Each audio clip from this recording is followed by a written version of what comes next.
Muy bien, pues vamos a comenzar. Ya puse esto a grabar y vamos a traernos la presentación.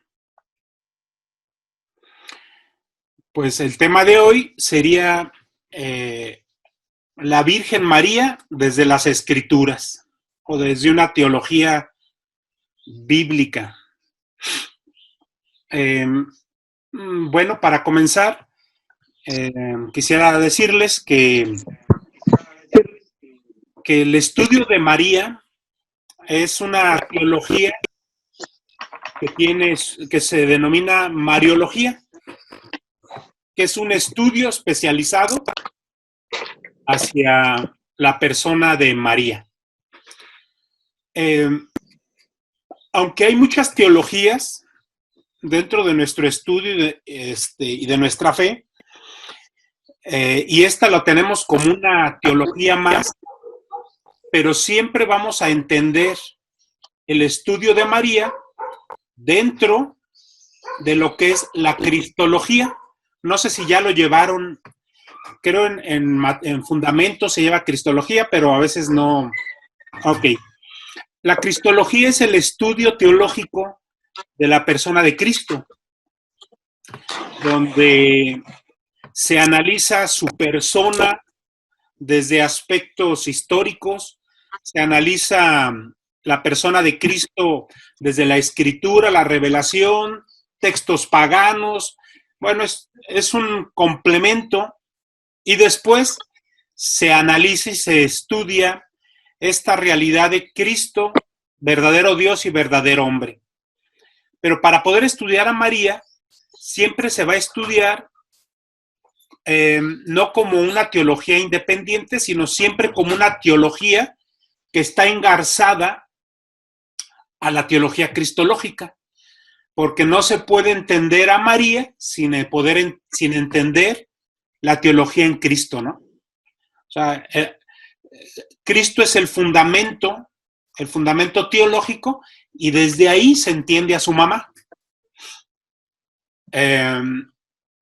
Recordemos que la persona de María, pues para los hermanos separados es todo un conflicto teológico y espiritual, porque no logran entender que dentro de la teología católica no se puede estudiar a María, a la Virgen, sin antes entender y precisar a la persona de Cristo. Y de ahí vamos a desprendernos, así como si fuera un hilo conductor que nos va a llevar a la teología de María. Bueno, a María la podemos estudiar desde su teología, como ya habíamos visto en las primeras clases, hacer una teología sistemática, una reflexión. Vamos a tener también un estudio de María a través, como yo les había dicho, desde los historiadores. Bueno, no es cierto, a María, no a Cristo. A María la podemos entender también desde la patrística, los padres de la iglesia, la tradición, cómo los padres de la iglesia la veían, la entendían.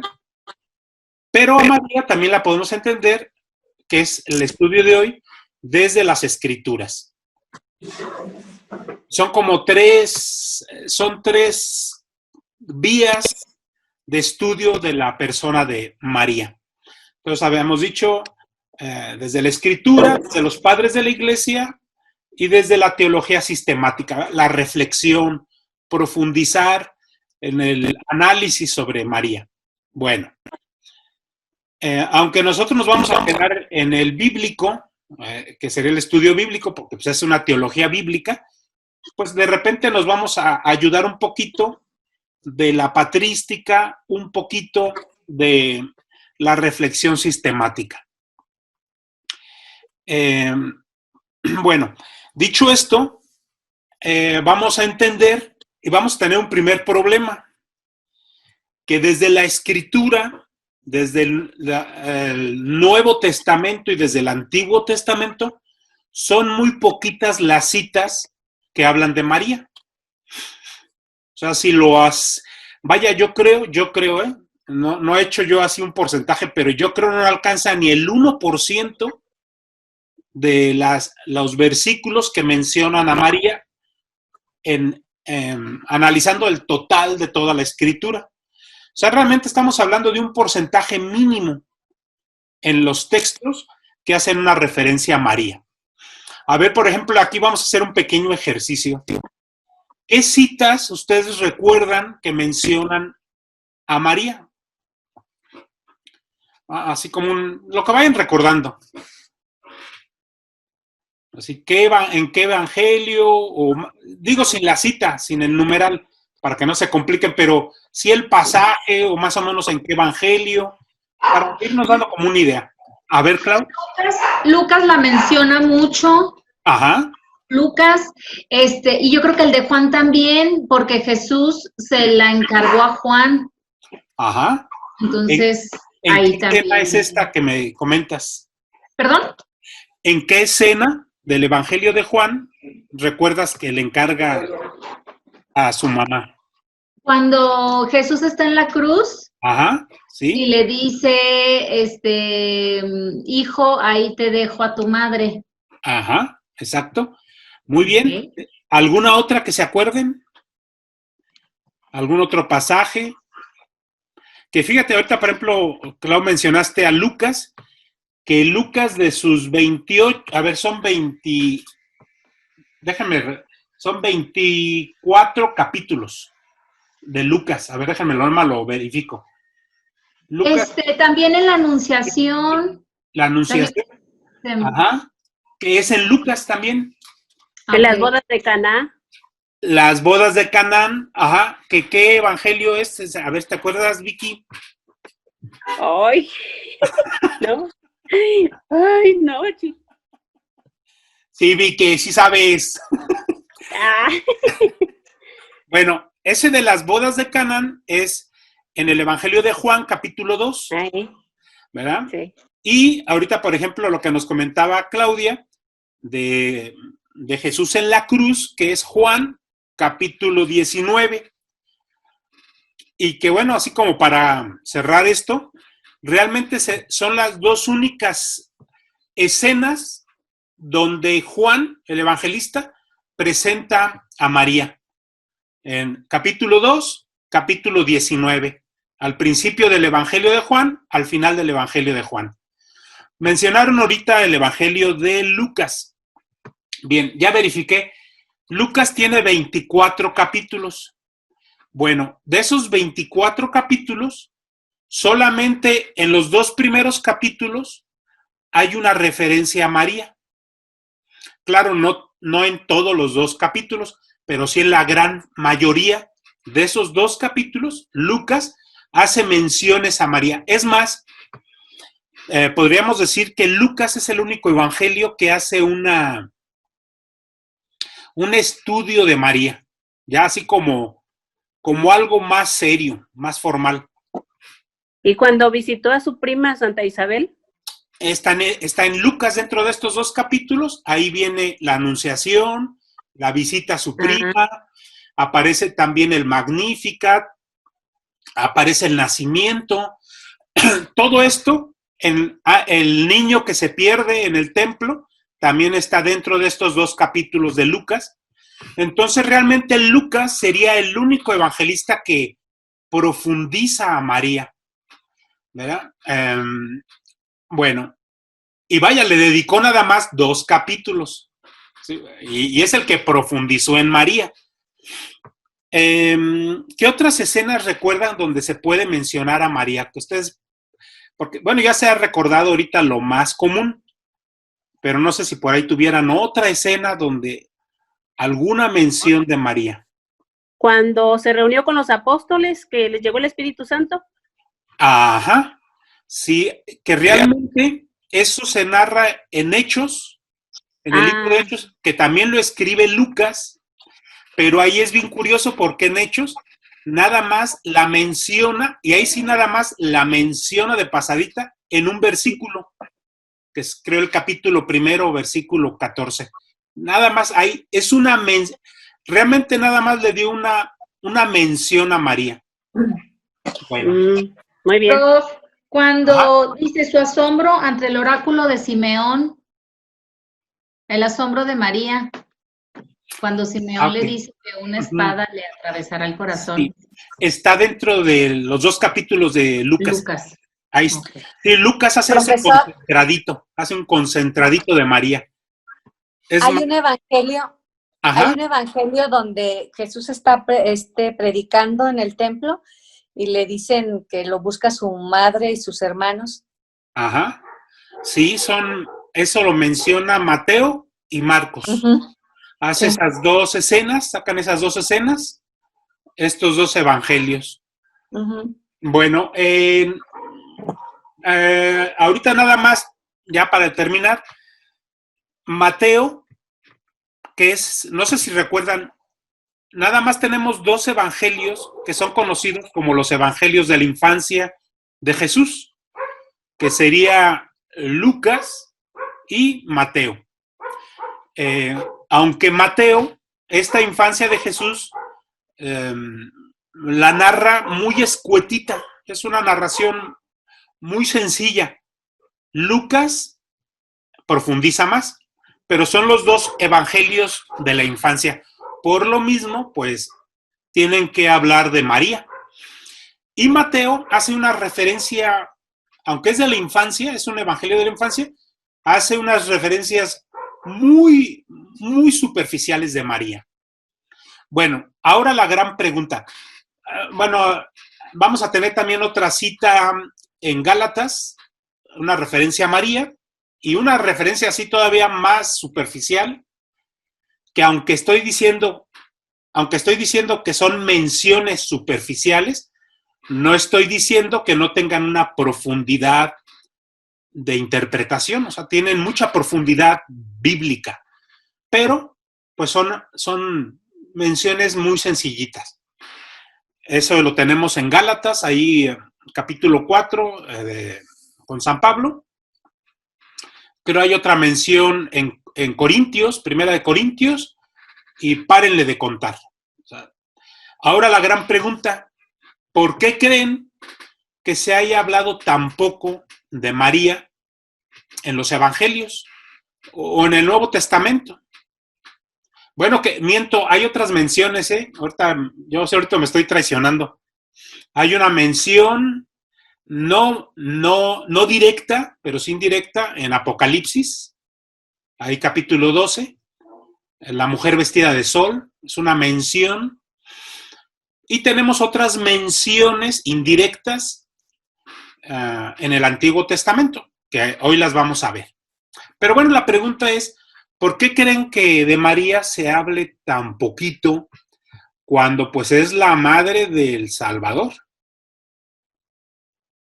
Pues porque Jesús era Dios. Ajá. Sí. Y él era el que venía, él era el que venía a hacer toda la obra, él era el importante. Ajá. Ella fue un medio que el Señor escogió. Exacto. Sí, ahí está la clave, Vicky. Gracias.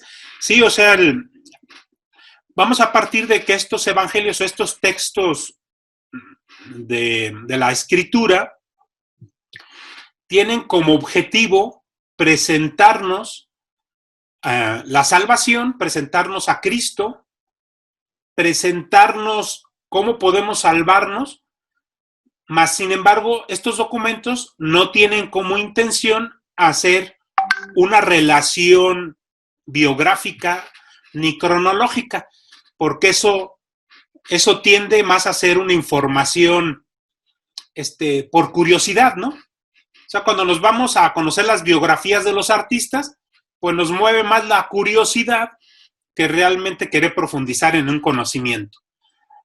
Y esto lo tenían muy claro los escritores del Nuevo Testamento, donde, aunque reconocen el valor de María, su importancia y su importancia dentro del proyecto de salvación de Dios, pero saben que ella no es la pieza clave, que ella es el instrumento hermoso, con todos los adjetivos, pero la pieza clave es Cristo. Por eso, todo el tiempo lo dedican para mencionar a Cristo, pero sobre todo, mencionan a Cristo en relación a su mensaje de salvación y no se meten, por ejemplo, a narrar su infancia o narrar qué vivió Cristo a los 20 años. Y aquí es donde vemos, bueno, ¿por qué no se menciona en los evangelios la vida de Cristo a los 20, 25 años, a los 15, 16? Porque seguramente Jesús no estaba realizando acciones del mensaje salvífico. Seguramente Jesús estaba llevando una vida sencilla, aunque en esa vida sencilla estaba santificando a la humanidad. Bueno, entonces ya con esta introducción, pues vamos a comenzar. A ver, déjenme, me traigo un librito que aquí tengo. Ok.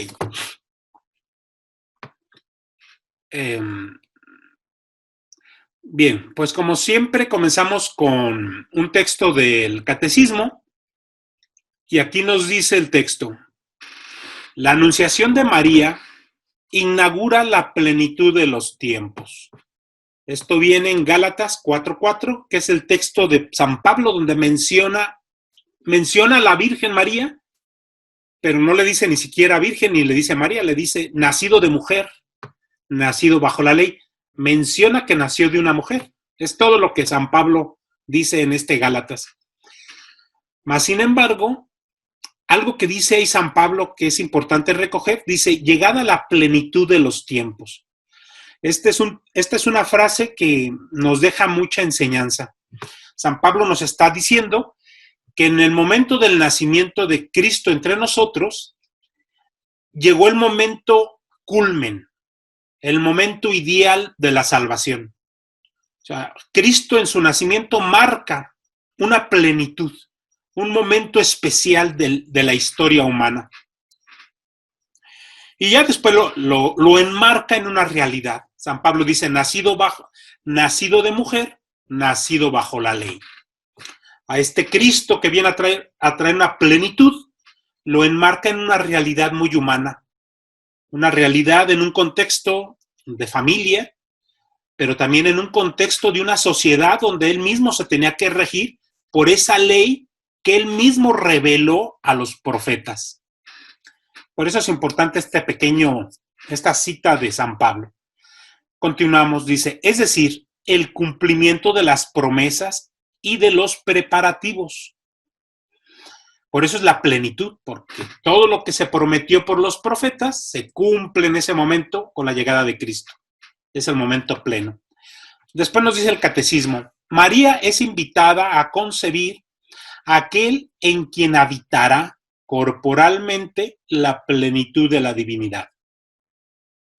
Y aquí está uno de los grandes misterios. Este es uno de los grandes misterios que ahorita vamos a reflexionar.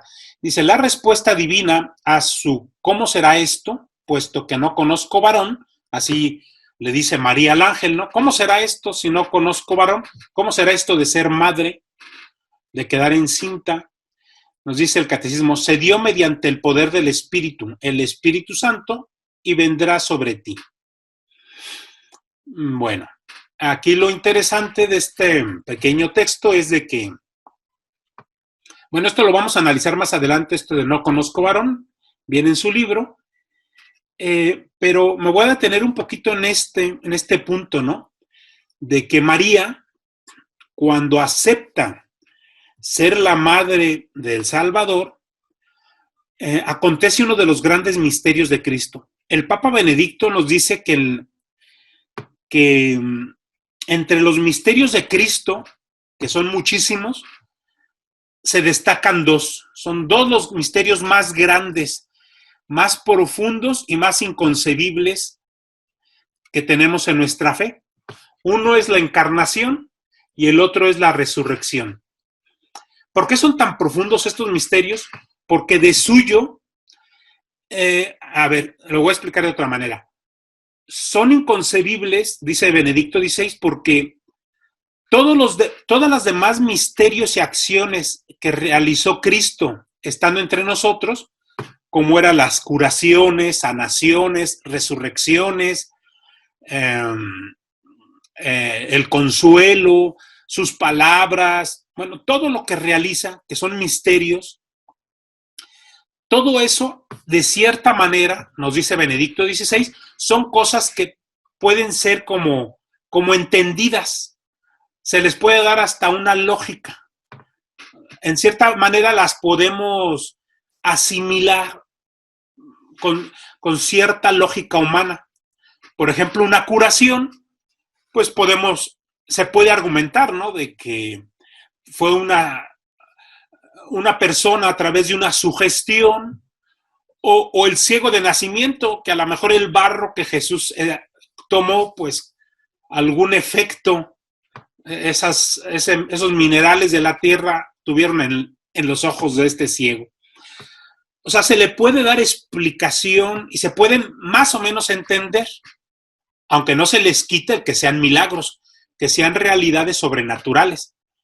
Pero lo que es la encarnación y lo que es la resurrección de Cristo son misterios que se salen de todo contexto, lógica y explicación humana.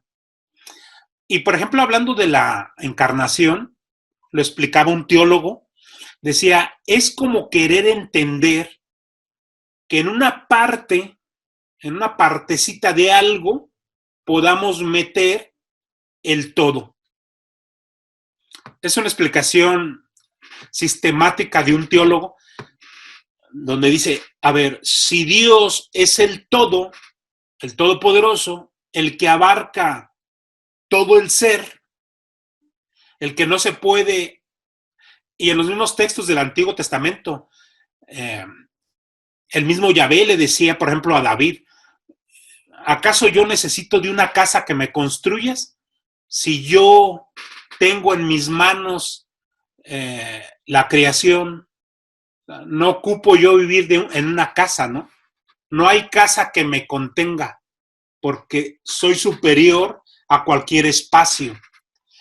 Entonces, en este misterio de la encarnación ocurre que el todo, el que es inabarcable, se contuvo en el vientre de una mujer, que de suyo es un vientre humano, es un vientre pues limitado en el espacio, limitado en el tiempo, y ahí se concentró el Todopoderoso. Entonces, de suyo es el gran misterio. No sé si me explico en cuanto a eso, ¿no? Decía este teólogo, era tratar de meter en un espacio de tiempo, tratar de meter la eternidad. O como le pasó a San Agustín, con la leyenda del niño que estaba tratando de meter el océano en un agujerito. Pues así de inconcebible es este misterio de la encarnación. El Todopoderoso, el que es inabarcable, se contuvo en vientre de mujer, en ese espacio minúsculo. Yo a veces también lo explico porque ahí en las laudes, sí es en las laudes, en las oraciones de la mañana de la liturgia, viene el cántico de Zacarías. Y en las noches se lee el Magnificat, el cántico de María. En el cántico de Zacarías hay una expresión, ya al final de la oración de Zacarías dice, y nos visitará el sol que nace de lo alto. Es una expresión que a mí en lo personal me conmueve, esa expresión de Zacarías, que es el papá de Juan Bautista, y que tiene toda la razón del mundo. Nos visita el astro rey, sin olvidar que el astro rey, el sol, es creación de Dios. O sea, Dios viene a ser todavía más enorme, más magnífico, más inabarcable que el sol. Pero haciendo un ejemplo, una analogía con el sol, pues es como si el sol bajara entre nosotros, y peor, como si el sol lo hubieras metido dentro del vientre de una mujer para que lo diera a luz.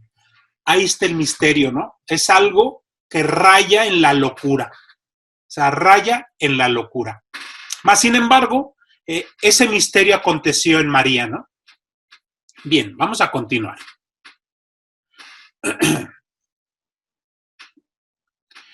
Bien, vamos a comenzar con esta expresión que viene en su libro, que le dice la hija de Sión. ¿Por qué la hija de Sión? Porque en María se descubre a la mujer israelita perfecta. ¿Sí? Era hablando desde la práctica judía, ¿eh? Desde la práctica judía, pues María era una mujer piadosa que cumplía la norma judía, la virtud de la práctica, era la mujer israelita por excelencia. Pero también, ¿por qué le vamos a llamar la hija de Sión? Bueno, porque también dentro de estas interpretaciones bíblicas, en el Antiguo Testamento, sobre todo con los profetas, muchas veces nos aparecen expresiones refiriéndose a Israel, refiriéndose a Jerusalén, como si fuera una femenina, ¿verdad? O sea, la mujer, la femenina, pues es el pueblo de Israel, es Jerusalén, es Israel, es el pueblo. Mientras que el masculino, el rol de masculino lo juega Yahvé. Siempre para hacer estas analogías de las bodas, ¿no? Del encuentro, de la alianza, del amor, de la entrega, de la fidelidad. Todo eso siempre va en esta relación femenino-masculino, donde el masculino es Yahvé. Bien, entonces en estas citas del Antiguo Testamento, los apóstoles descubren, al interpretar estos textos, después los padres de la iglesia, van descubriendo que en estas menciones de la femenina del Antiguo Testamento, muchas se le pueden aplicar a María, ¿verdad? Como aquella que iba a venir. Como, recordemos que en estas interpretaciones no hay interpretaciones únicas, sino que un texto puede tener 2, 3, 4, 5 interpretaciones válidas. Entonces, mientras la femenina es el pueblo, mientras la femenina es la ciudad de Jerusalén, pues también es la que va a venir. También es la iglesia futura, ¿no? O sea, se va interpretando en esos textos. Bueno, aquí en el libro comienza con esta idea que es interesante, donde nos dice, porque a veces hay una confusión, ¿no? Y se ve pues que María tenía un nombre tan simple y tan común como tantas mujeres de Israel, antes en el Antiguo Testamento como en el Nuevo. O sea, el nombre de María es un nombre común, también como el nombre de Jesús, eran nombres comunes. Entonces, no hace mucho tiempo, va a ser como 5 años, los arqueólogos descubrieron un osario,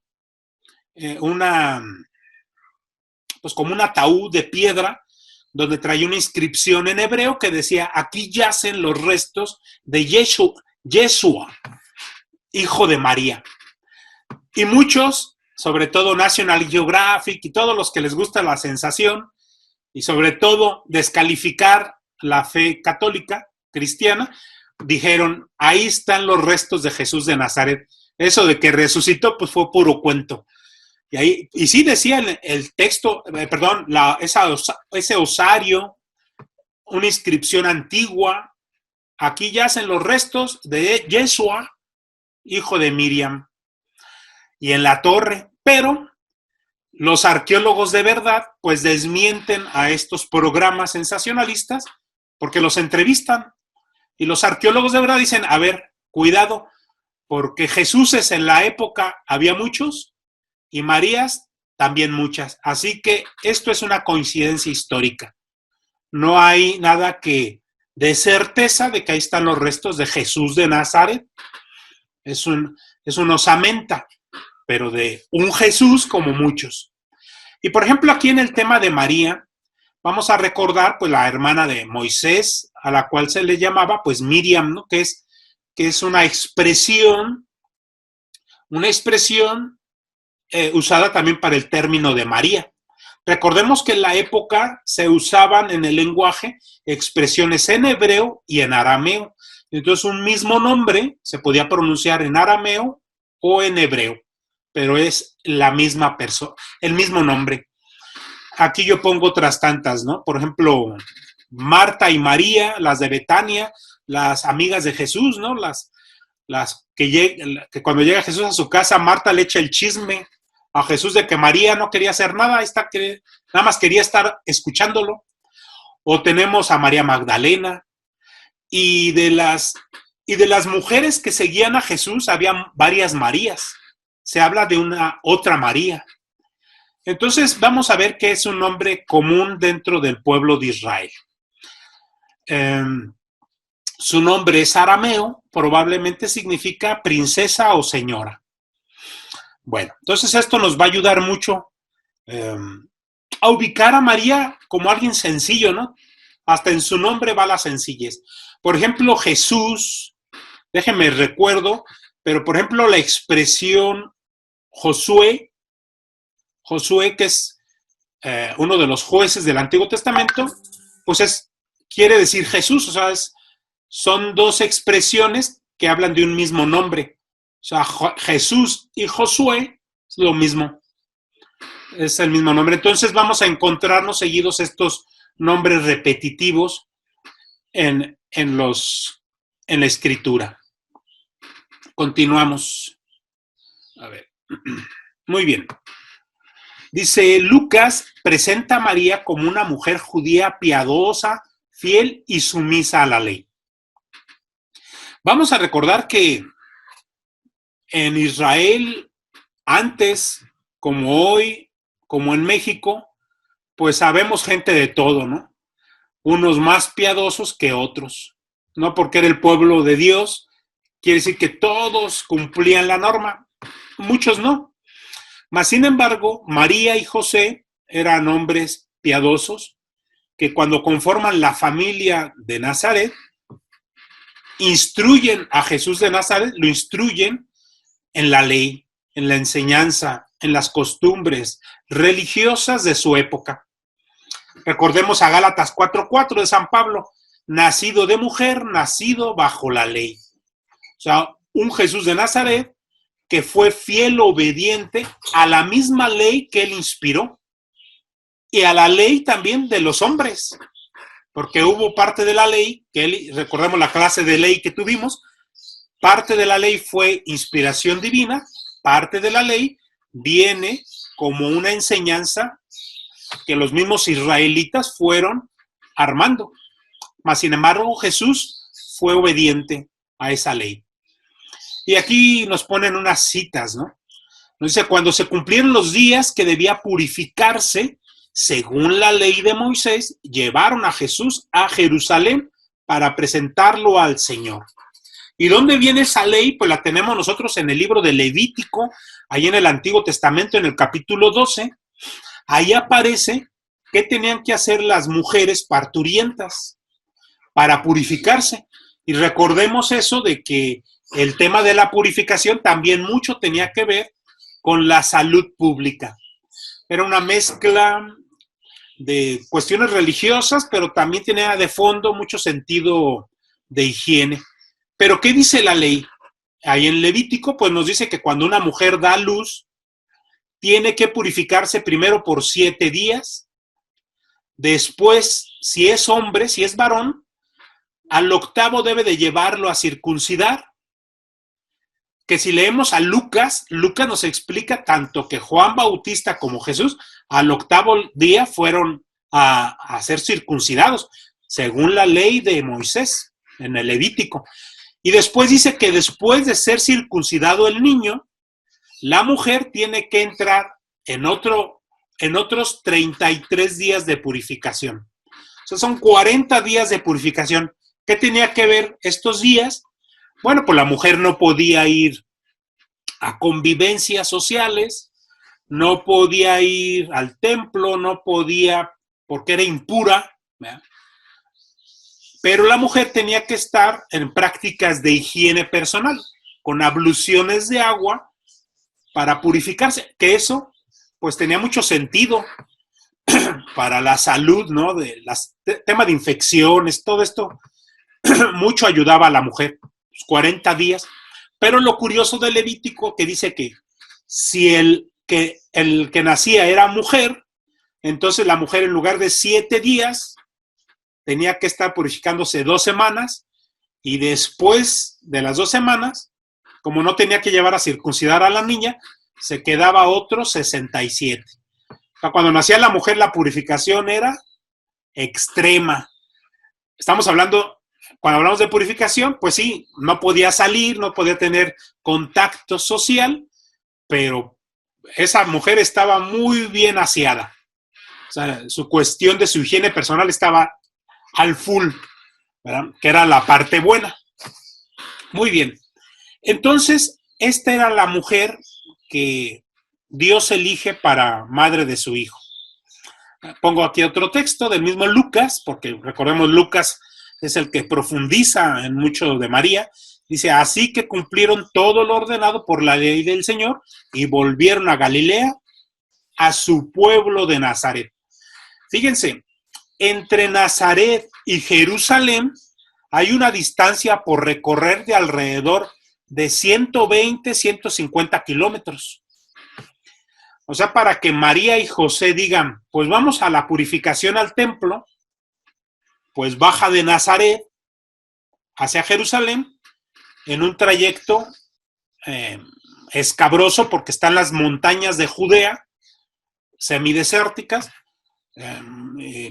son muy agrestes, donde pues tuvo que pasar José y María para ir a cumplir el rito. O sea, el tema del rito no es como nosotros, pues vete aquí al hospital de la salud o vete a darle gracias aquí a la catedral, no, allá, 150 kilómetros, seguramente una travesía de una semana, ¿no? Bueno, iba una mujer recién, que bueno, aquí nace en Belén, sí es cierto, nace en Belén, y de Belén a Jerusalén son 5 kilómetros, pero de Jerusalén, su retorno a Nazaret, los 150 kilómetros. Pues es todo lo que les tocó vivir. Todo por cumplir el precepto. Muy bien, continuamos. Aquí en su libro nos explica cómo para explicarnos un poquito la piedad de María, nos habla de cómo en este Magnificat, que aparece ahí en Lucas capítulo 1, versículo 46, que es la gran oración de María, vamos a ver que esta oración es una oración no original de María, sino que María va retomando textos del Antiguo Testamento y de los Salmos para ella recomponer su oración. O sea, María ora con los Salmos y ora con la Escritura. Y aquí pongo los dos ejemplos. Claro, no me ocupo mucho del texto porque es largo, pero pongo aquí, por ejemplo, el ejemplo de Lucas, lo que es el Magnificat de María, que es la oración por excelencia de María. Dice María en el Magnificat, alaba mi alma la grandeza del Señor y mi espíritu se alegra, esta expresión muy bíblica de las bienaventuranzas de la semana pasada, si recuerdan, dice, en Dios mi Salvador, porque ha puesto sus ojos en la pequeñez de su esclava. Desde ahora me felicitarán, aquí yo creo, no, desde ahora todas las generaciones me llamarán bienaventurada. En otros textos dice, me felicitarán, no, pero aquí es bien así. Porque ha hecho en mi favor cosas grandes el poderoso. Santo es su nombre y su misericordia alcanza de generación en generación a los que lo temen. Desplegó su fuerza de su brazo, dispersó a los de corazón altanero, derribó a los potentados de sus tronos. Y continúa, ¿no? A los hambrientos a los ricos los despide vacíos y a los hambrientos los llena de bienes. Algo así, no recuerdo el texto. Bueno, y aquí a un lado pongo el cántico de Ana. Ana es la mamá de Samuel. Para ponerlos en contexto, en el Antiguo Testamento, muchos de los grandes personajes del Antiguo Testamento son hijos de mujeres infértiles, de mujeres que no podían dar a luz. Y entre ellos está el caso de Samuel, quien su mamá pues era una mujer infértil. El mismo caso lo tenemos con Sansón, su mamá también infértil. Nos vamos con los patriarcas. Todos los patriarcas tenían el tino de casarse con mujeres infértiles. Abraham con Sara,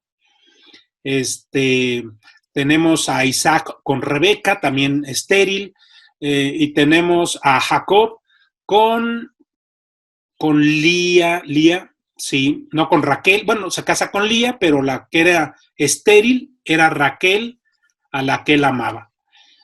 También el de Juan el Bautista, hijo de Isabel. Ah, sí, cierto también. Isabel, también estéril.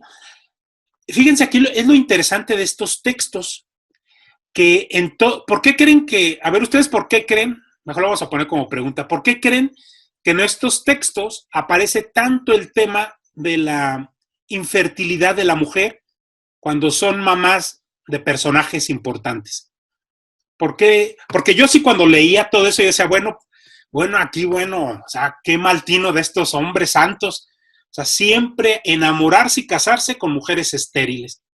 Pero, ¿qué nos querrá decir el texto? Algo quiere decir el texto, ¿eh? Tiene que el Señor, ¿Ah? el Señor los pone a prueba, los va purificando de esa forma.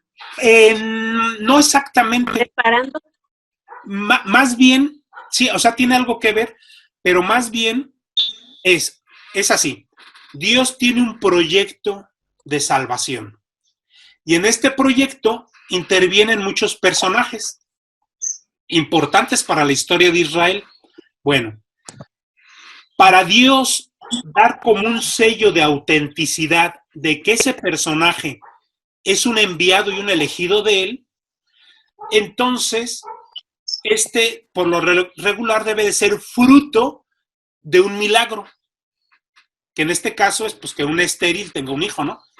Entonces es como Dios dar como un sello de autenticidad de que es fruto de un estéril, Dios Yahvé lo traje, ¿no? Dios Yahvé lo saqué de entre la nada, porque no estaba en el proyecto de la biología de su mamá. Por eso van apareciendo, ¿no? Para Dios ir testificando con sus acciones milagrosas, ir testificando que Él decidió y que le dio esa vocación a este personaje. Pues lo mismo hace con la elegida María. Nada más que aquí lo hace más escandaloso. Mientras que con estas mujeres del Antiguo Testamento y con Isabel del Nuevo, el tema era infertilidad, que en últimas cuentas es un tema que en su época pues sí no había mucho que hacer, ¿no? Pero igual la gente del lugar podría conocer hierbitas, ¿no?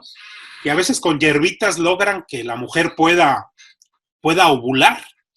En últimas cuentas la sabiduría de la medicina y las hierbas pues era conocida desde la época. Mas sin embargo, de ahí Dios sacaba su proyecto en un personaje. Él la sacaba. Pero en María hace lo impensable, porque María no es estéril. María simplemente es virgen. O sea, de una estéril puede salir algo. A lo mejor como una hierbita, ¿no? Sí, o sea, una mujer estéril puede quedar embarazada por alguna razón de posibilidad remota. Pero una virgen no puede quedar encinta por ninguna razón. No podemos, no escuchamos bien, profe. ¿Mande? Ya, no alcanzamos a escuchar lo último porque había interferencia, algo así. Ok. Les comentaba que Dios en su proyecto del Antiguo Testamento pudo sacar a un testigo de él, de un estéril, pero que la esterilidad de alguna manera remota se puede ir resolver, ¿no? Por ahí de repente un óvulo perdido, un buen día cayó. Algo pasó, ¿no? Hay posibilidades porque esta mujer estéril tiene esposo. O sea, hay relaciones. Por lo tanto, hay posibilidades remotas, poquitas, pero las hay en un estéril, ¿no? Pero en una virgen no hay posibilidades ni remotas. O sea, de una virgen no puede haber embarazo, porque es virgen.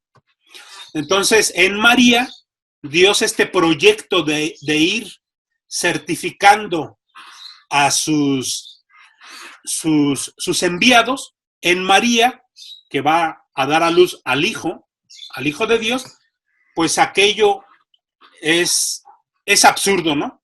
Está sacando su proyecto de una virgen, de aquella que no tiene concurso de varón. Todavía las estériles, pues que tienen su esposo y tienen sus relaciones, pues ahí de repente puede salir.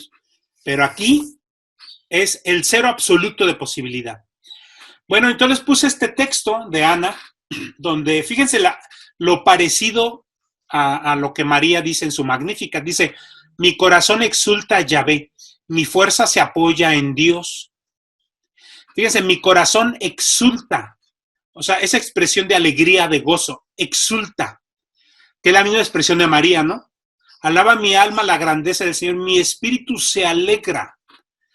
Mi corazón se exulta, mi espíritu se alegra. Son expresiones similares que lo que estamos ahorita concluyendo es una María que está orando con la Escritura.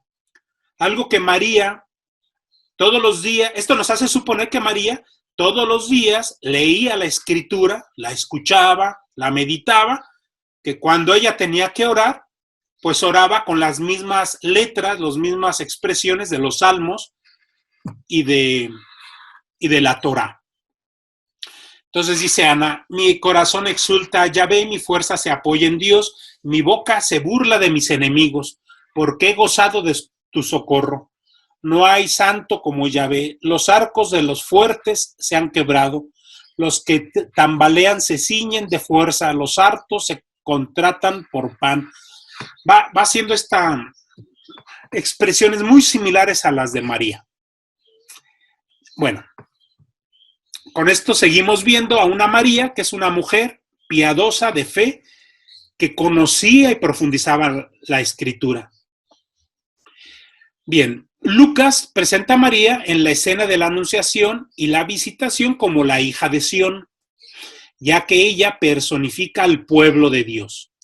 ¿Recuerdan cuando hablábamos de estos profetas que personificaban al pueblo de Israel como una femenina?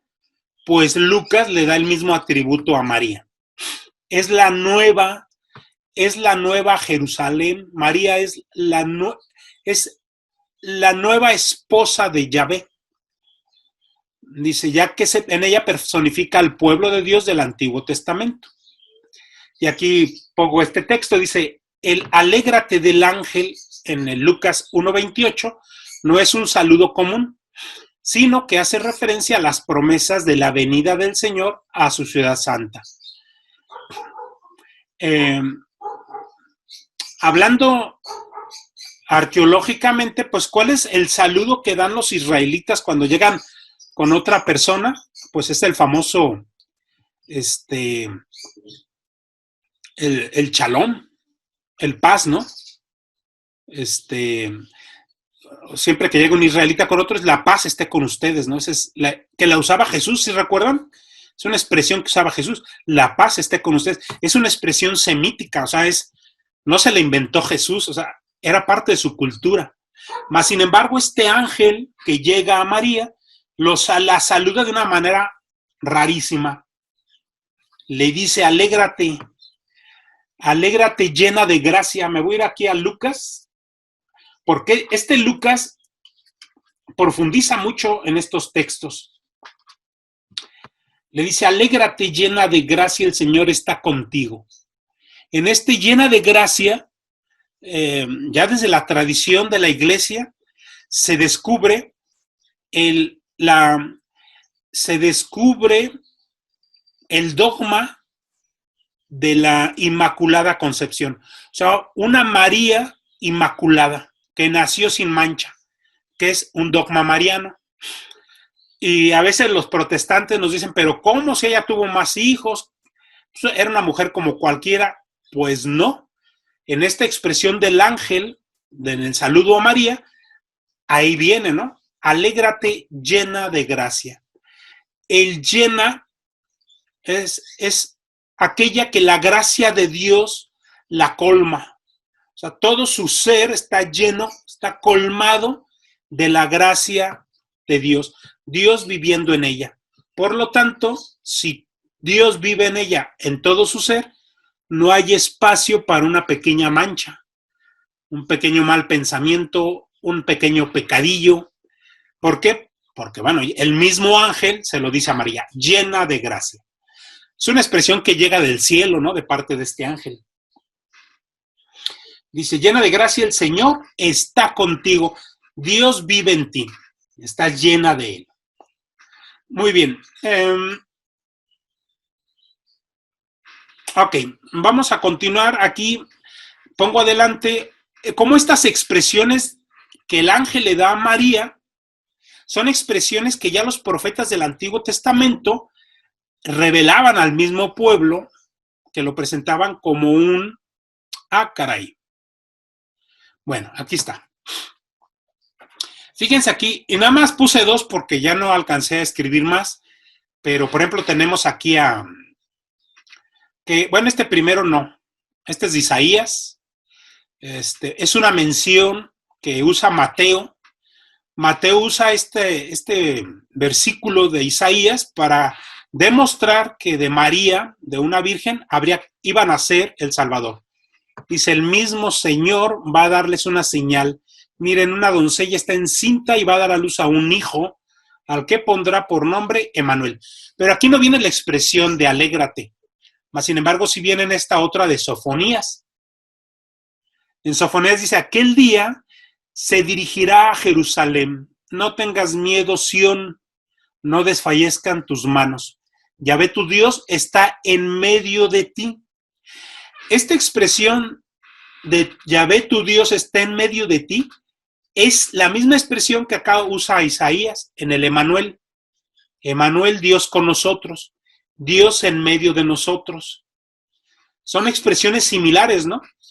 Entonces, se cumple al momento en que Cristo viene entre nosotros y habita entre nosotros. Es el cumplimiento total de estas profecías. Ahora sí, Dios vive con nosotros. Literal, está encarnado. Pero a lo que iba es esta expresión que dice. Dice, Yahvé tu Dios está en medio de ti, un poderoso Salvador. Exulta, otra vez la expresión que también le dijo Ana, ¿se recuerdan de la oración de Ana? Exulta de gozo por ti, exulta sin freno, o sea, llénate y brinca de alegría, o sea, desbórdate de felicidad. Exulta de gozo por ti, te renueva con tu amor, danza por ti con gritos de júbilo. O sea, esa experiencia de Dios en medio del pueblo es una experiencia de un gozo que te hace, de un gozo que raya en la locura. Baila, grita, o sea, enloquece de alegría. Eso es lo que estos profetas, en este caso Sofonías, están tratando de decir. Así está la expresión. O sea, enloquece de alegría, brinca, canta, baila. Mas, sin embargo, tenemos a otros profetas, por ejemplo, pero que no los alcancé a escribir. Pero me voy a ir a Zacarías. Me voy a ir aquí rápido al Zacarías, que es el último de los menores. Aquí está. En Zacarías dice así. Ahí en capítulo 9, versículo 9 de Zacarías dice, es una profecía sobre el Mesías, ¿eh? Es el Mesías que viene a vivir a su pueblo. Es un Emmanuel. Es un Dios, un Yahvé Dios entre nosotros. También lo dice Zacarías. Y dice igual, exulta sin freno, Sión, grita de alegría, Jerusalén, que viene a ti tu rey, justo y victorioso, humilde y montado en un asno, en una cría de asna. Suprimirá los carros de Efraín y los caballos de Jerusalén. Serán suprimidos el arco de guerra. Traerá paz, traerá paz.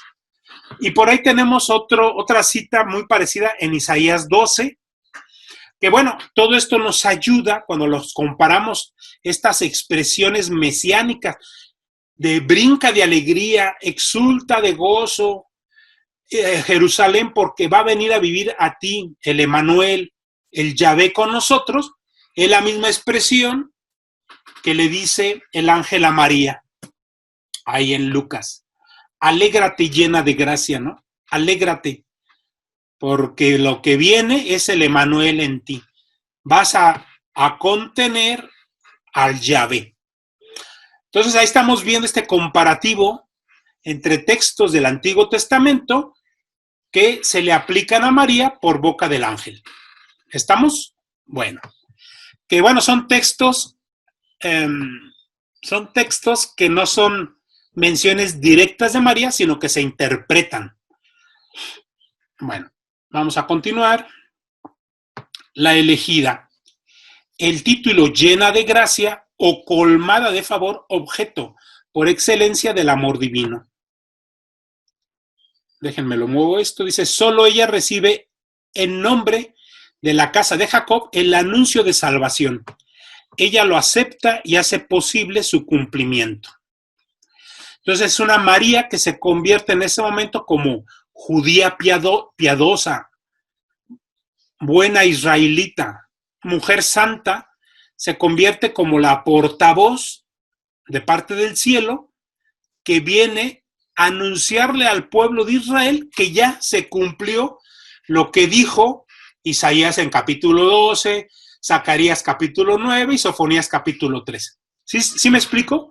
O sea, María dice, ya se cumplieron esas profecías. Ya está. Solo ella recibe en nombre de... Ok, ya lo habíamos leído. Ahí está el Magnificat, donde, bueno, fíjense aquí en el Magnificat. Es muy hermoso, pero aquí más adelantito ella dice...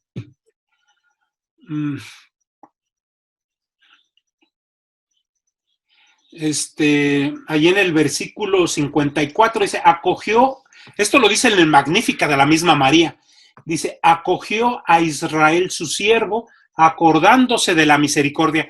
O sea, es este Dios que se acuerda de sus promesas amorosas de enviar un Mesías. Dice, se acordó de su misericordia a Dios y se va a cumplir en ella, dice ella. Dice, como lo había anunciado a nuestros padres en favor de Abraham y su linaje por los siglos.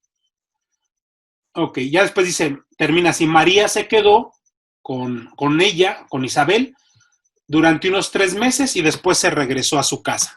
Bueno, entonces vamos viendo, hay una María que en ese encuentro se descubre como que en ella se cumplen las profecías del Antiguo Testamento, acordándose el Señor de sus promesas. Bueno, entonces vamos a ver una María que esto de la anunciación no la agarró despistada. No es de que ella anduviera, trajera su vida, su ritmo y de repente así como llegar el ángel y de sorpresa. No, era una mujer que se iba preparando para esa misión. En su intuición interior, ¿no? Había una preparación. Bien. A ver, muevo esto porque luego no leo. La Virgen. Ese es otro de los dogmas. Claro, no estamos en una clase de dogma, pero la virginidad de María es otro de los dogmas. Otro de los dogmas de María es la Inmaculada Concepción. Otro dogma de María, ¿cuál es? A ver si recuerdan. No estamos en clase de dogma, pero bueno, así como saliéndome un poquito. Entonces, ¿qué otro dogma recuerdan que hay de María? Está su virginidad, la Inmaculada. Tenemos otro dogma, que es un título con el que nosotros la reconocemos constantemente. Es la Madre de Dios, es otro dogma. Y el otro dogma es su asunción, la asunción al cielo. Hasta ahorita, si no mal recuerdo, son 4 dogmas marianos. Bien, vamos a entrar al dogma de la Virgen, pero no lo vamos a ver como dogma, porque ahí sería... ¿Nos lo repite, por favor? ¿Nos lo repite, por favor, los 4 dogmas? Sí, es la virginidad de María, su Inmaculada Concepción, Madre de Dios, y asunta al cielo, elevada al cielo en cuerpo y alma. Serían las 4 dogmas. Que creo, a ver si... Gracias. Sí, y aquí a lo mejor me voy a equivocar, pero creo que el otro dogma, y creo, es el de madre de la iglesia. Creo ese lo dio Pablo VI. Creo que lo definió también como dogma, pero no estoy seguro si está catalogado como un dogma mariano o es un título que se le dio a María. Por eso no lo pongan así como con toda certeza. Pero sí es un título que le da el Papa Pablo VI, pero no sé si quedó como dogma o nada más como título. El de María, Madre de la Iglesia. Bueno, vamos a entrar al fundamento bíblico de la virginidad de María. Los hermanos separados, pues mucho cuestionan, ¿no?, esto de la virginidad de María. Y entonces el tema, al ser un dogma dentro de la Iglesia, y que es uno de los fundamentos de María, se tiene que ver en toda su complejidad. Por eso se separa en tres partes. María Virgen antes del parto, María Virgen en el parto, María Virgen después del parto. Cuando los protestantes dicen que María tuvo más hijos, ellos están descalificando la virginidad de María después del parto. Porque ellos dicen, ok, Jesús fue el primogénito, ¿verdad? Pero después cuestionan, pero ya no fue virgen cuando dio a luz porque se rompe, al dar a luz, pues se rompe esta membrana virginal de la mujer. O sea, aunque hubiera logrado no romperse antes en la intimidad sexual, pues al momento del nacimiento se rompe. Entonces se cuestiona que haya sido virgen en el parto, se cuestiona que haya sido virgen después del parto, porque se le argumentan más hijos. Bueno, aquí es interesante en el texto de Lucas, cómo son dos tradiciones que nos hablan de María. A ver, me voy a ir a leer primero la de Mateo, que es la más cortita, porque Mateo sí la reconoce como virgen. Fíjense, dice,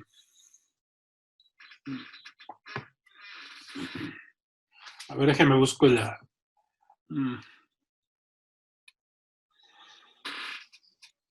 ¿Qué versículo es, prof, para seguirlo nosotros? Sí, es capítulo 1 del versículo 18 en adelante. Es cuando Mateo habla de María. Sí, gracias. Ajá, pero, a ver, no la estoy encontrando. A ver, el origen de Jesucristo. Lo voy a leer. Dice, en Mateo, en el capítulo 1, versículo 18, el origen de Jesucristo fue de la siguiente manera. Su madre, María, estaba desposada con José, pero antes de empezar a estar juntos, o sea, antes de tener intimidad, ahí hay una referencia, antes de estar juntos se encontró encinta por obra del Espíritu Santo. ¿Verdad? Y después nos dice, su marido José, que era justo, pero no quería infamarla, resolvió repudiarla en privado. Así lo tenía planeado en cuanto el ángel del Señor se le apareció en sueños. Y bueno, ya le dice, José, no tengas miedo. Le dice, José, hijo de David, no tengas miedo, porque llévate contigo a María, tu mujer, porque lo que está engendrado en ella es obra del Espíritu Santo. Estas son referencias a su virginidad, ¿no? No fue por la acción de intimidad con José, sino obra del Espíritu Santo. Lo dice Mateo así. Así lo explica Mateo. Bien, ahora si nos vamos a Lucas. En Lucas es más claro, ahí en el versículo 26.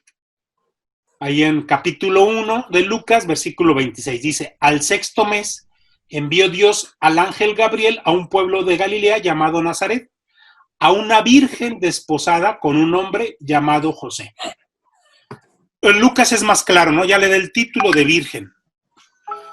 Le dice, la virgen se llamaba María. Ok. Lucas es más claro, al menos en la relación a que María era virgen antes del parto. O sea, antes del parto María era virgen. Hasta este momento, por dos evangelios, tenemos certeza evangélica.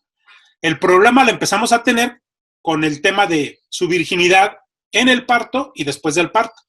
es donde empezamos a tener problemas.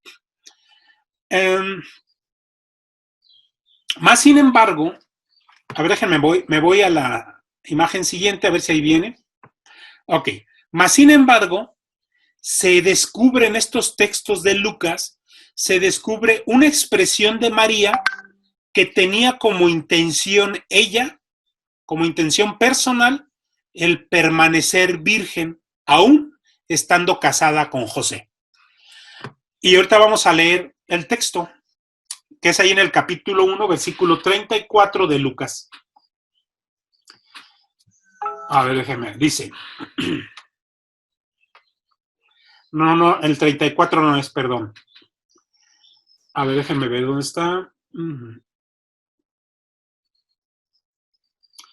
Déjenme encuentro exactamente, a ver.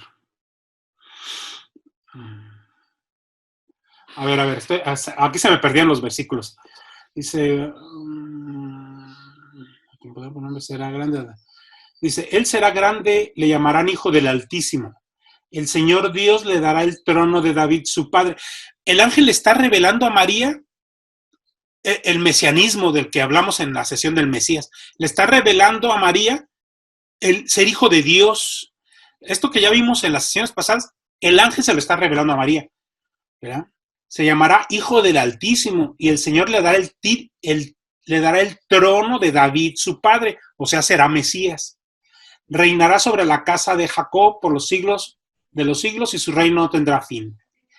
María, aquí está, se me perdió el versículo, es el versículo 34. Dice, María respondió al ángel, ya que el ángel le revela que ella quedará encinta por voluntad de Dios y cuál va a ser la misión de ese hijo, ella responde, ¿cómo será esto posible si no conozco varón? En esa expresión, aquí la tengo, mira, aquí puse la cita y yo andaba perdido ya solo. Bueno, dice, ¿cómo será esto posible si no conozco varón?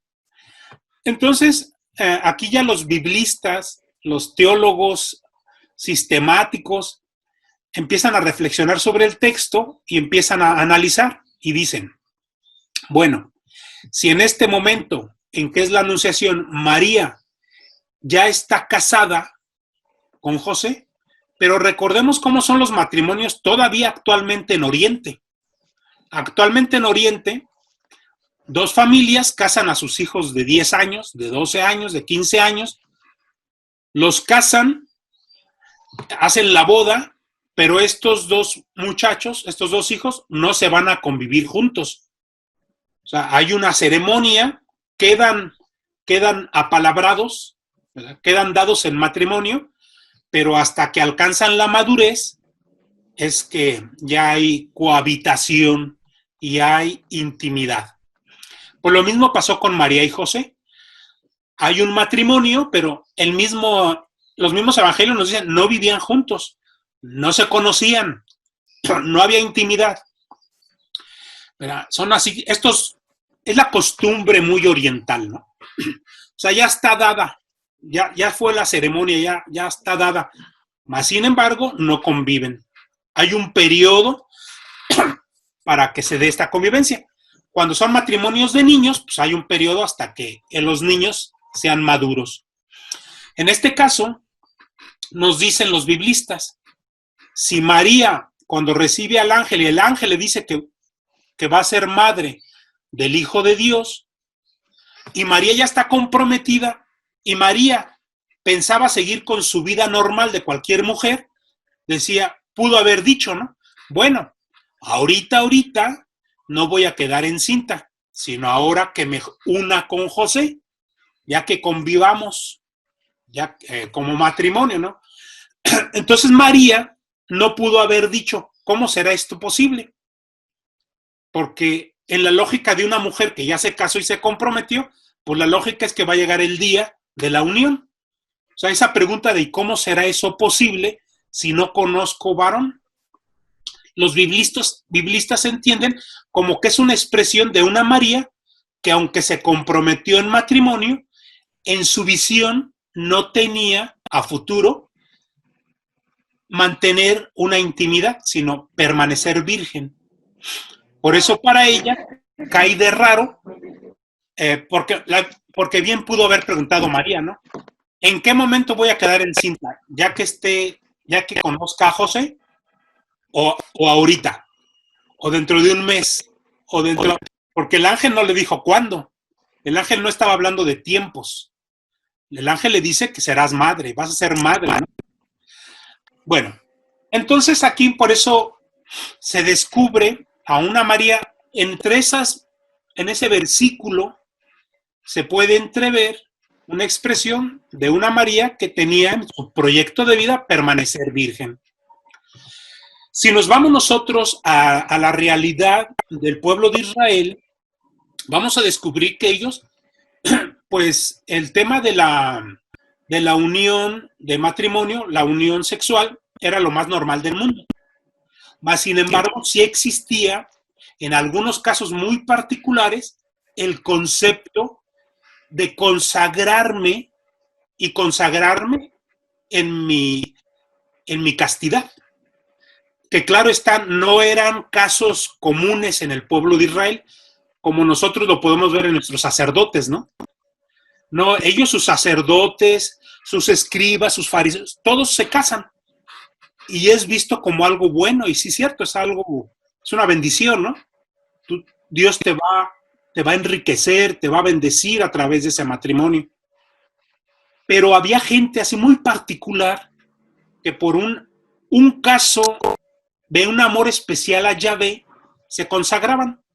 En el Antiguo Testamento nos vamos a tocar con los casos de los nazireos. Son los nazireos. No, el nazireato, sí, es el nazirio. El nazirio era un hombre, por lo regular era varón, no se sabe de mujeres, pero al menos varones, que se consagraban a Yahvé y hacían votos de castidad, no bebían vino ni nada de uva, no se cortaban el pelo y vivían en oración. Uno de estos casos pues, es el famoso Sansón, que precisamente de su melena, que era parte de su nazireato, ella adquiría su fuerza. Otro caso de nazirio era, bueno, el mismo Juan Bautista se cree que era un nazirio. El mismo Jesús de Nazaret tenía algunos rasgos de nazireato, aunque bebía vino, ¿no? Estas consagraciones eran por un tiempo, eran por tiempos, por periodos de tiempo. O sea, no eran consagraciones de por vida, pero te podías llevar tu consagración de etapa en etapa. Otro caso que podemos nosotros reconocer es el caso de los famosos, son los asirios, no, perdón. A ver, déjenme, me fue la palabra. Son, esta secta judía, y estoy preparando precisamente. Son los esenios. No sé si ya escucharon ustedes estos famosos esenios.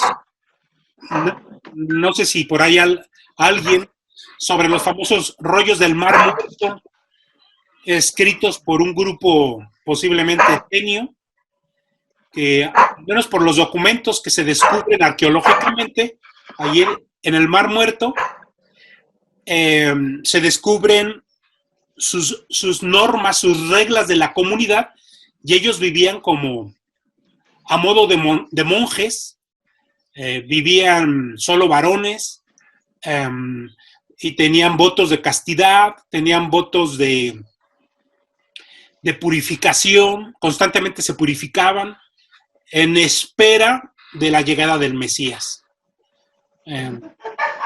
Ando preparando un pequeño cursito que igual a ver si lo doy aquí en línea. Ya les diré si por ahí ya lo termino de armar, pero me estoy documentando para poder profundizar sobre estos documentos que son muy interesantes. Ahí se descubren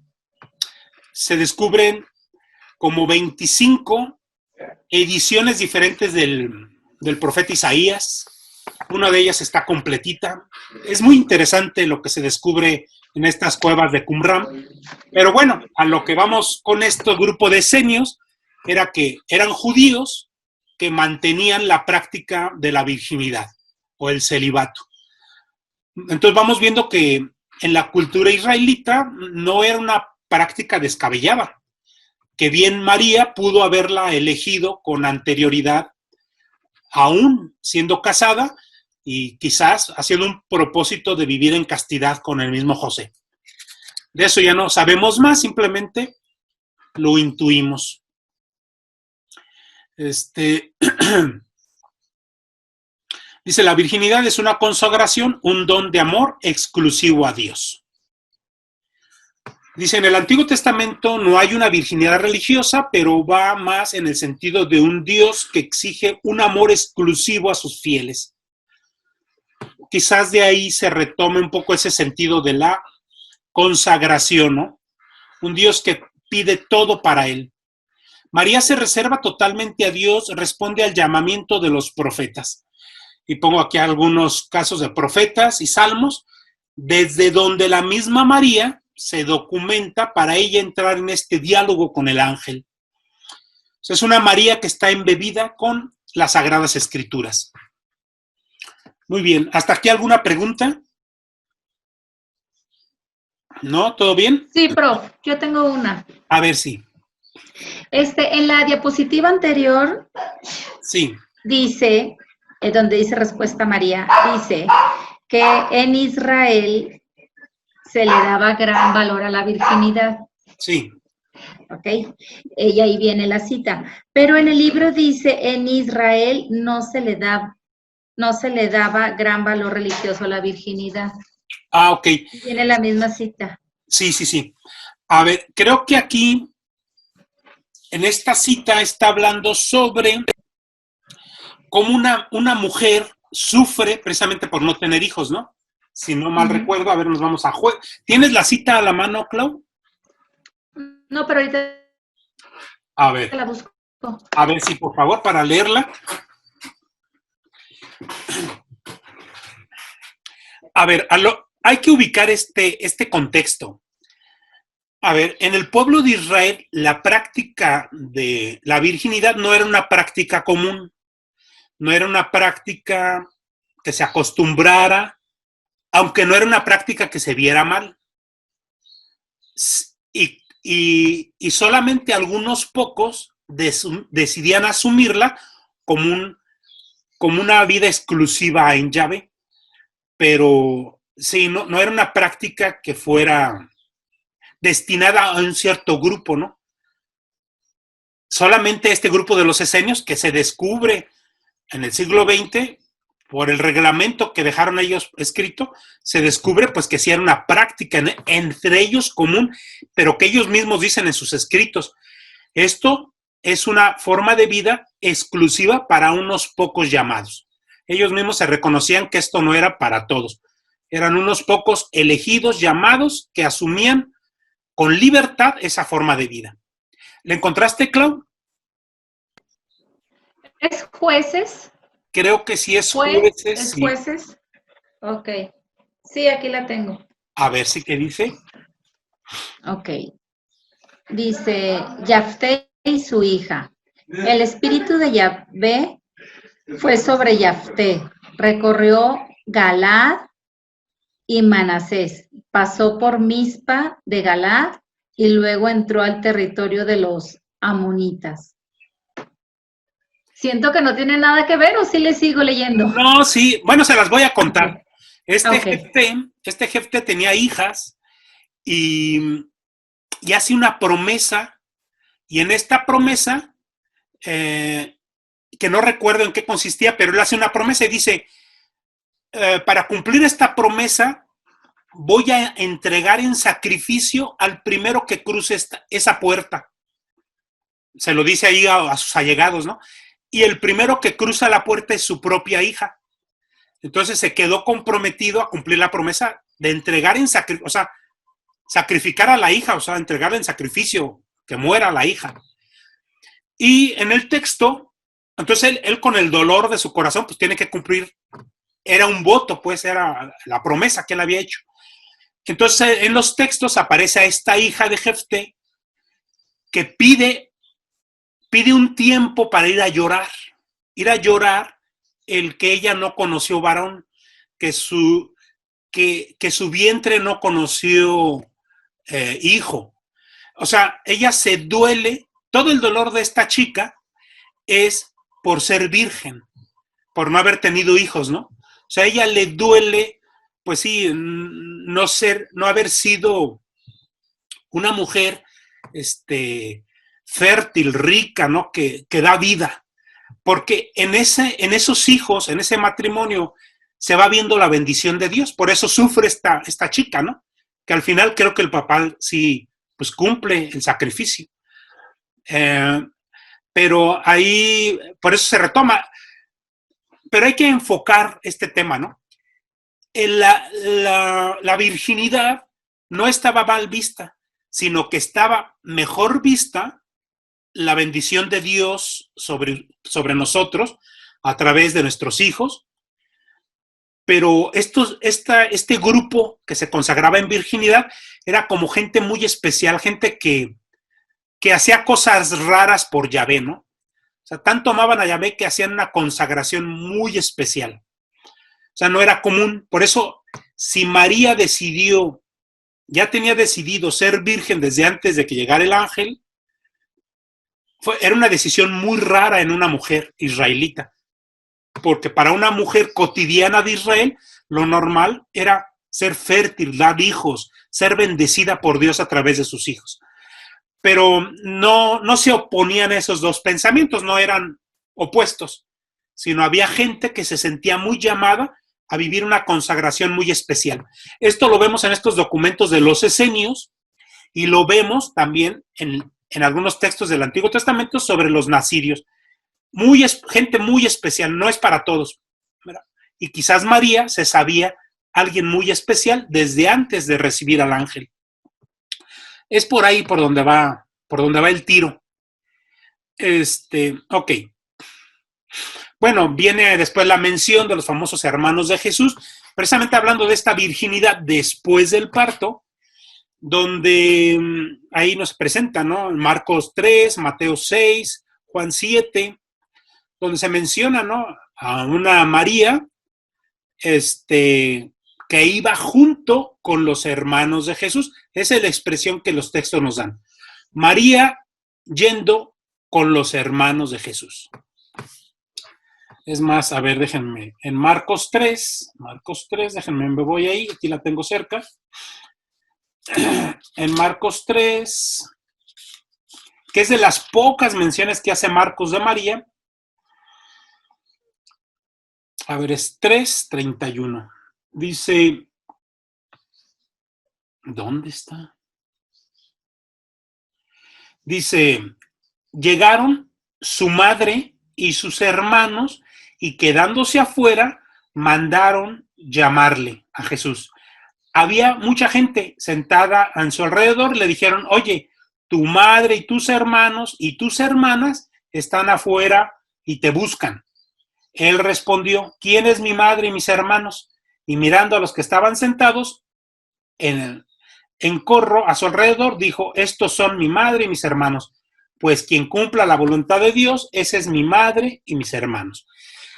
En esos textos, pues los protestantes sacan a esta María que era no virgen después del parto. Pero ya está muy dicho y hablado este tema sobre las expresiones semíticas en cuanto a las relaciones familiares, donde la expresión hermano se le daba a primos, sobrinos, parentela cercana. Esta está muy clara ahí en el libro de Génesis. Si nos vamos al Génesis, que a ver, déjenme, es Génesis, ahí alrededor del capítulo 12 del Génesis, donde habla de Abraham y Lot. Y al principio, ahí en el capítulo 12, dice clarito que Lot era sobrino de Abraham. Y más adelante, ya en el capítulo, al finalizar el capítulo 12, principios del 13, dice que Abraham era hermano de Lot. O sea, en ese capítulo 12 de Génesis está muy clara cómo a esta parentela se le podría llamar hermanos con la mano en la cintura. Génesis nos deja muy claro que Lot es sobrino de Abraham, mas sin embargo, versículos más adelante dice que es su hermano. Entonces aquí pues es muy fácil esto no meternos en estos vericuetos que los protestantes pues se quieren meter, porque el texto hay que entenderlo desde su contexto cultural de su época. Otra cosa que es muy interesante en relación a esto, yo compré este libro ya hace mucho, se llama Evangelios Apócrifos. Viene una colección de varios evangelios apócrifos. Hay muchos, a veces nos vamos con la finta que todos los evangelios apócrifos son evangelios malos, negativos, heréticos, y no.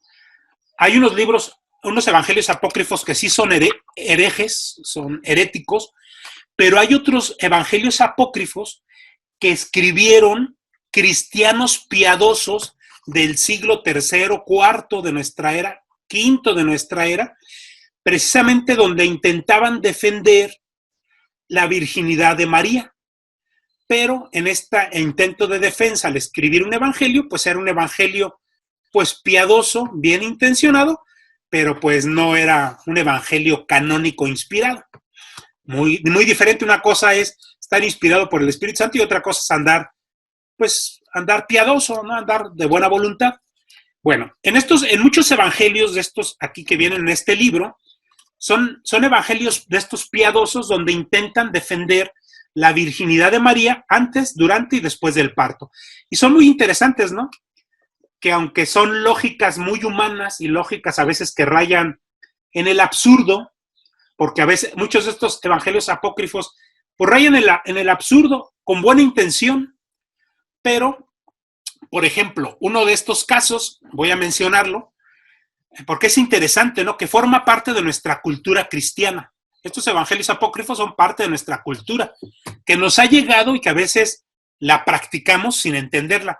Fíjense, ¿ustedes se recuerdan los íconos o las imágenes de la Virgen María con San José, donde siempre nos presentan a un San José que anda rayando los 70 y tantos años, ya un viejito pues? Pues vienen de algunos evangelios apócrifos esa imagen, precisamente donde en estos evangelios narran que María quedó al cuidado del templo de Jerusalén, de los sacerdotes, y que estos sacerdotes, custodiando la virginidad de esta muchachita, sabían que llega a su época de casarse, a una época casadera, pero que no podía perder su virginidad porque intuían, según este evangelio apócrifo, son evangelios apócrifos, intuían que esta muchachita pues iba a ser consagrada a Dios. Entonces, echan suertes en Jerusalén para ver qué hombre justo y santo se la puede llevar como esposa, pero que siga velando por su virginidad. Entonces, en esta narrativa, que es una leyenda, una fábula, este evangelio apócrifo, pues ocurre que quien se la gana es un San José, pues ya viejito, que es viudo, que ya tenía hijos de un primer matrimonio, y que él se la lleva y la custodia, uno por su edad, ¿no? Ya un viejito, ya una persona que ya tuvo, pues todo, ya vivió un matrimonio, que ya de alguna manera ya podía no desear carnalmente a María, y son los argumentos pues que dan estos evangelios apócrifos, interesantes pero bastante absurdos. Entonces ahí nos presentan esta imagen de una muchachita, una doncella, que se va a vivir con un San José, San José ya viejo, tiene hijos, y estos hijos amaban tanto a María, la querían tanto, que le llamaban mamá. Y ahí también de rebote argumentan este texto de Marcos 3:31, donde, bueno, posiblemente por eso le decían hermano a Jesús, por estos medios hermanos, al menos por San José. Que bueno, es la curiosidad de nuestra cultura cristiana. Vamos a continuarle. Son temas que dan para mucho, ¿eh? Son temas que dan para mucho. Profesor, yo tengo una pregunta. ¿Me Ajá. puede dar el autor del libro que mencionó de los evangelios apócrifos? Es que realmente no tiene autor. A ver, creo que... sí, mira. La editorial. Es la Purrúa. Purrúa, Purrúa, ajá. Y así se piden evangelios apócrifos y ya... Sí, porque no tiene autor. Son recopilaciones de las editoriales. Muchas gracias. Sí.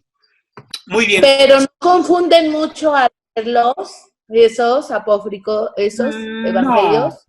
No, si lo leemos ubicándonos en este contexto, es como leer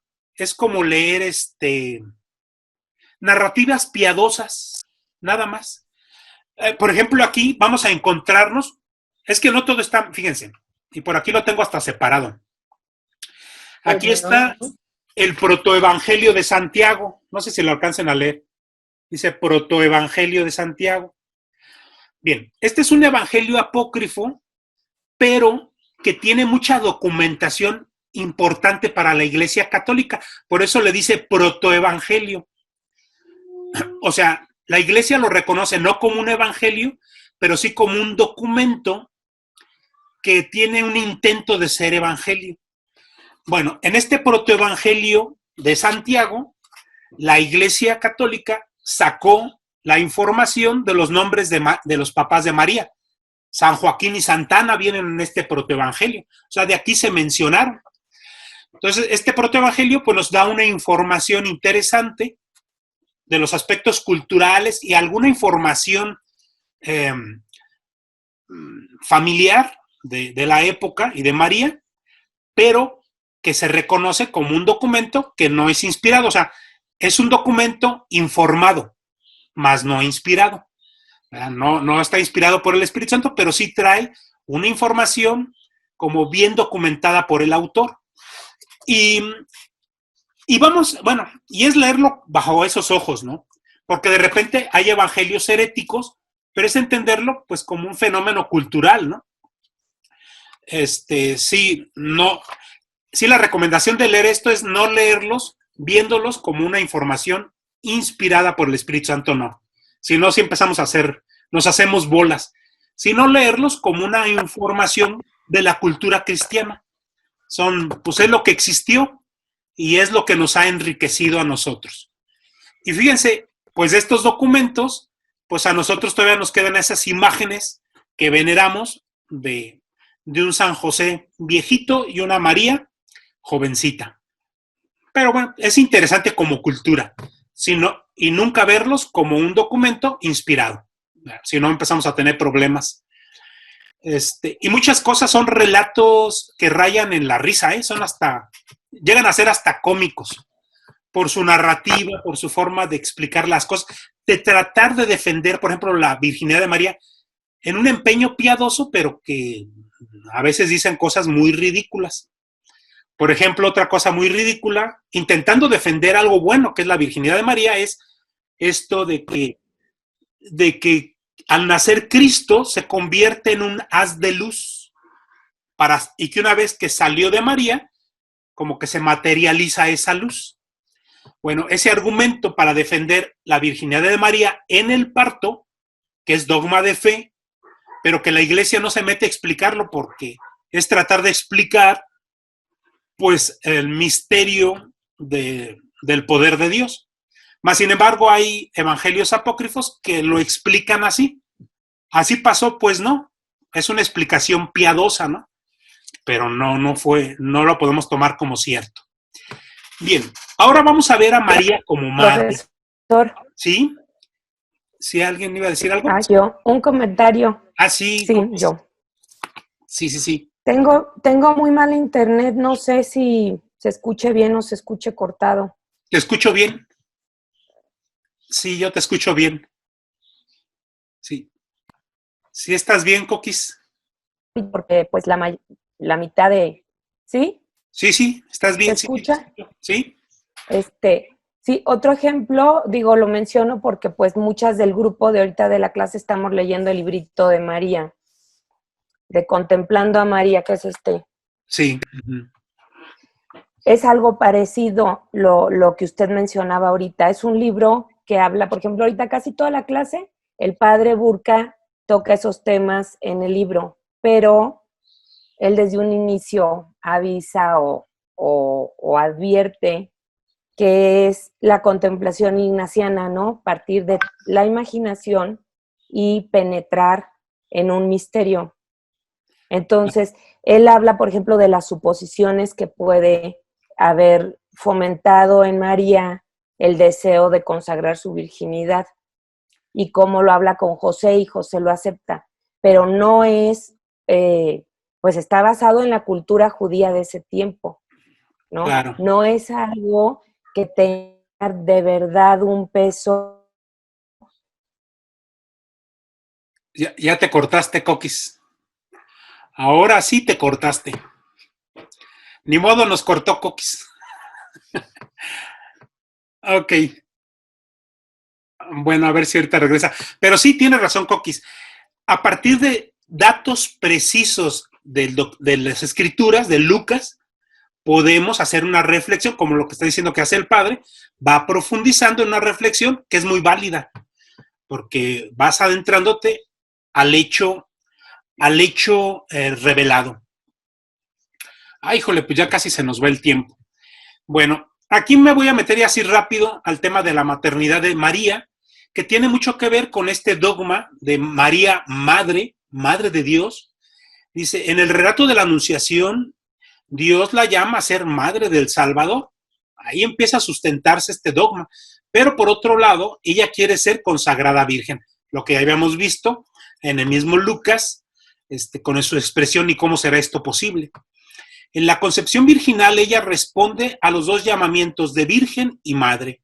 María acepta ser la sierva del Señor, como Abraham y Moisés, en completa libertad.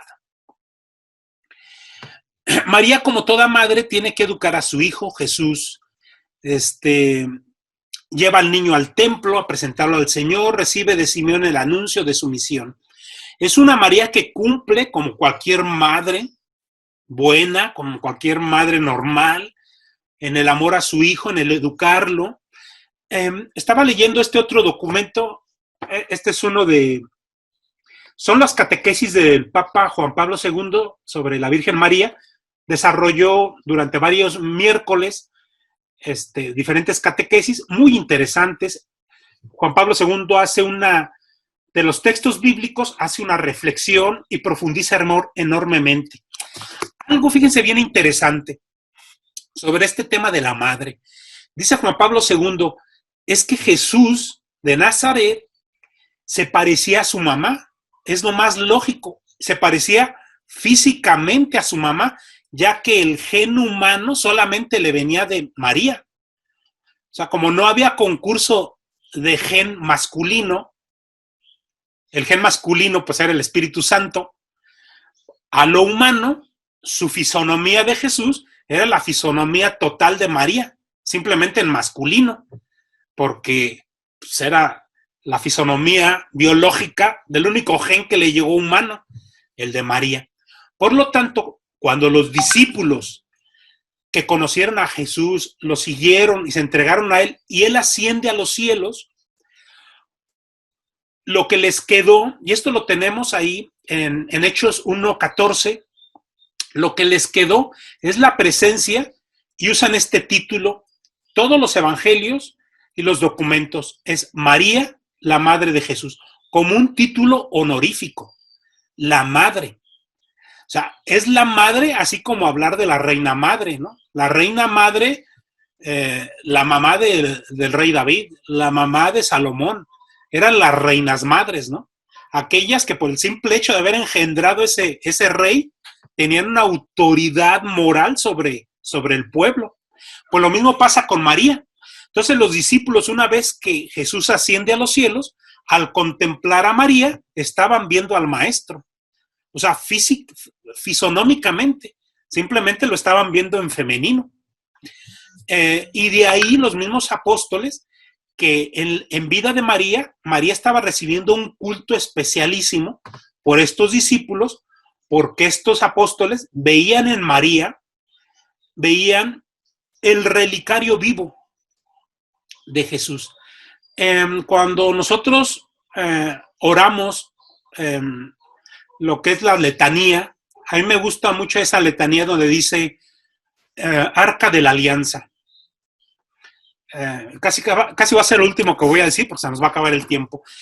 María, Arca de la Alianza. Fíjense lo importante, si en el Antiguo Testamento se construyó un Arca de la Alianza para poder contener en su interior unas tablas de la ley que eran de piedra, estas tablas eran de piedra, pero esas tablas, por lo que está escrito en Éxodo, fueron tocadas por Dios para escribir el Decálogo. Lo sagrado en esas piedras, que eran piedras normales que estaban ahí en el Sinaí, su divinidad consistía en que habían sido tocadas. El hecho de haber sido tocadas, esas piedras se volvían en divinas, eran piedras sagradas.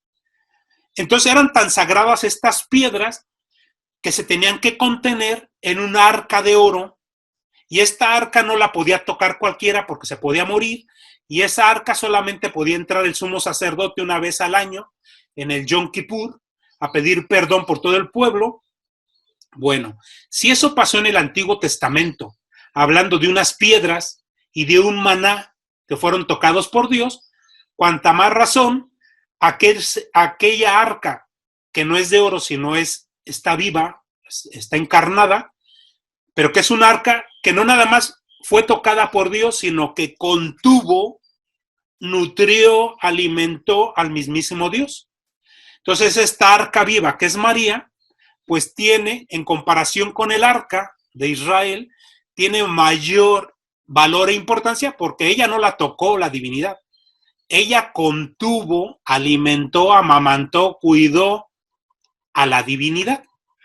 En cuanto a eso, su maternidad sagrada, pues está en un nivel súper altísimo en comparación al arca. Y esto es interesante cuando platicamos con los hermanos separados, porque bien podríamos preguntarle a un hermano separado, oye hermano, ¿tú consideras que el arca de Israel era sagrada y que no podía ser tocada por ningún? ¿Tú consideras que la reverencia que le daba Moisés y todos los profetas era algo digno? Si ellos aceptan eso, pues ellos tendrán que inmediatamente aceptar que María todavía debería recibir mayor reverencia que lo que el Antiguo Testamento nos dicta por un arca de la alianza, ya que esta arca viva de María, pues se salió del esquema en cuanto a contener la divinidad. Bueno, ¿cómo andamos? Esto ya se está poniendo muy feo. El tiempo nos va a comer. Muy bien,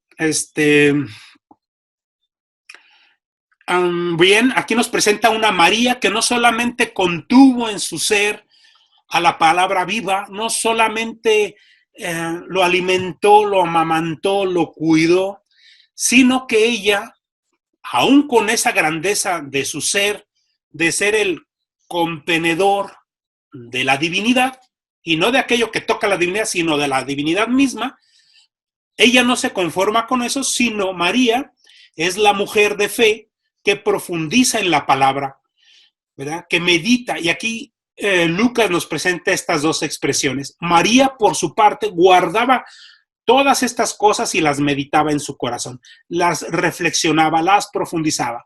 En capítulo 2:51 dice, su madre conservaba cuidadosamente todas estas cosas en su corazón.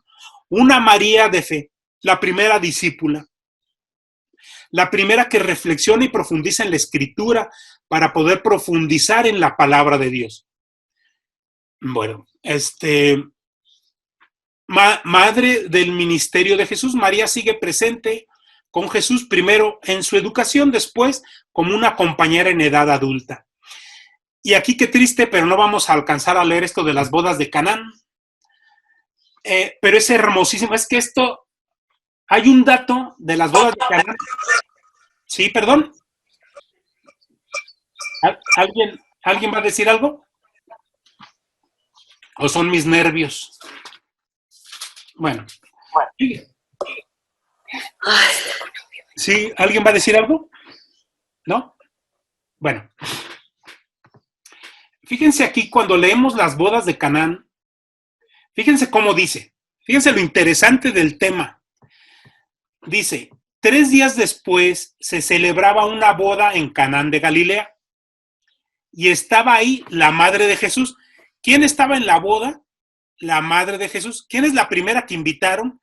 María, la madre de Jesús. Es más, Juana más le dice la madre de Jesús. El título madre. Es interesante porque, fíjense el texto cómo continúa. Dice, ¿quién estaba ahí? La madre de Jesús.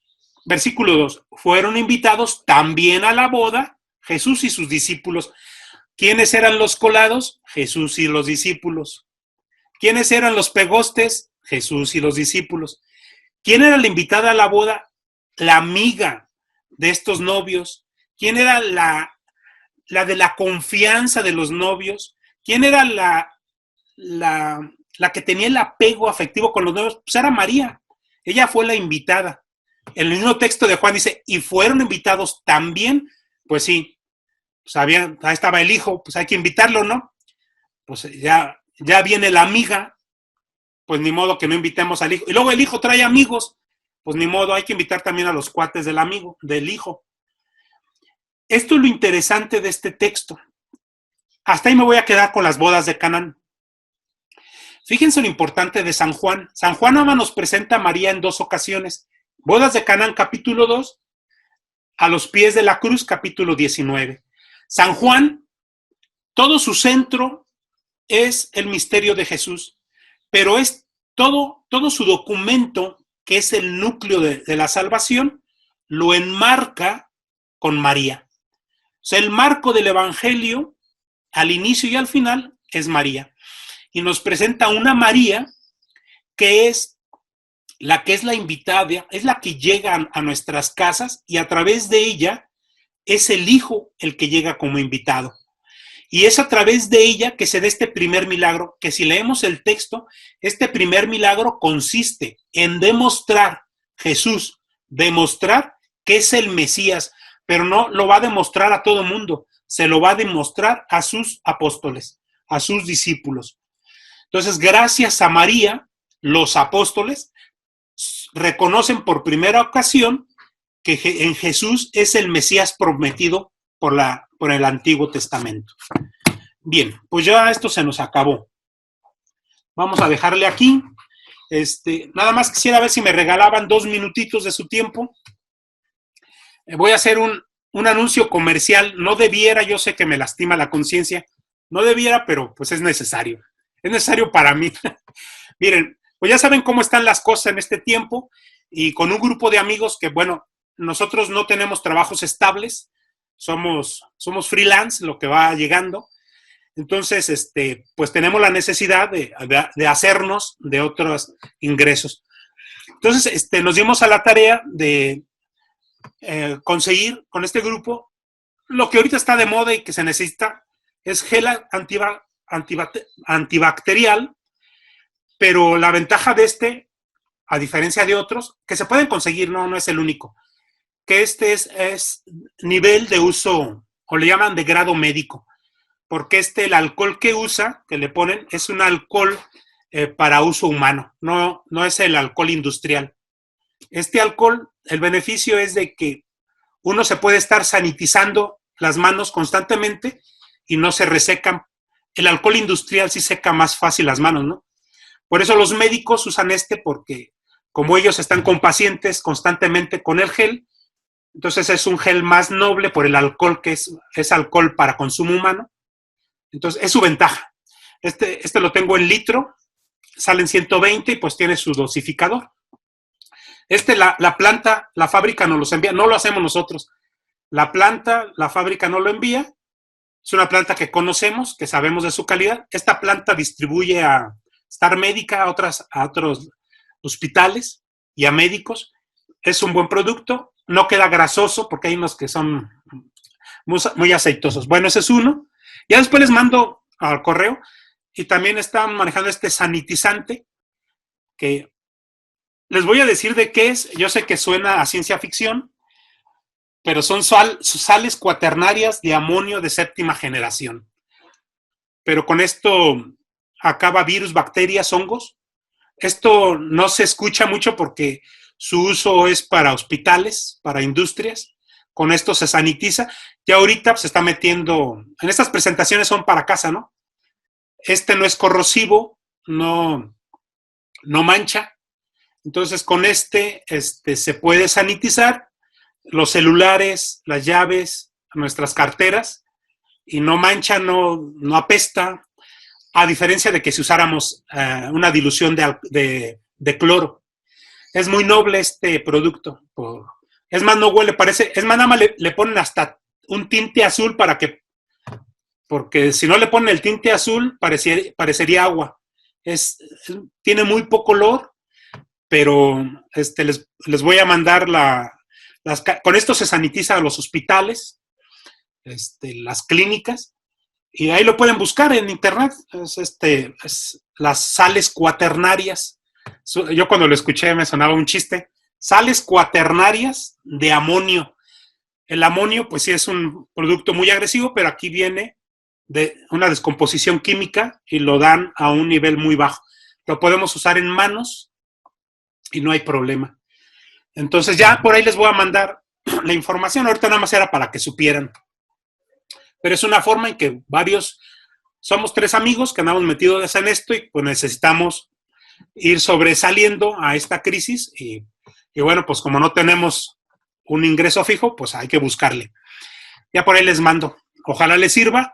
Vienen, salen 65, 250 mililitros y este es más chiquito, 125 mililitros, salen 50 pesos. Si es como para bolsillo, pues, y ir sanitizando.